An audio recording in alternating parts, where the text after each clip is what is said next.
Следващото упражнение, което ще покажа, се нарича Арнолд прес и е упражнение, което е за рамо. За целта 2 дъмбела. Изходната позиция е тук, пред тялото. Лактите не са събрани до тялото, леко са напред, не са много нагоре, не са много надолу. Идеята е дъмбела да е на нивото на очите, на лицето.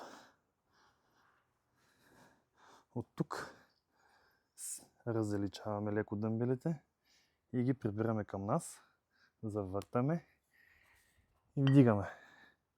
Пускаме надолу и по обратния път пак ги завъртаме по същия начин, както беше в изходна позиция. Хоп.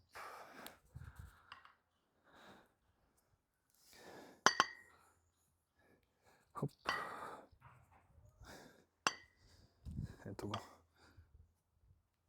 Хоп.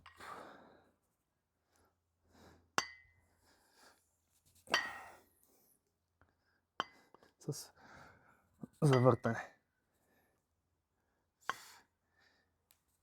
Събираме горе, пускаме и пак завъртаме. Оп.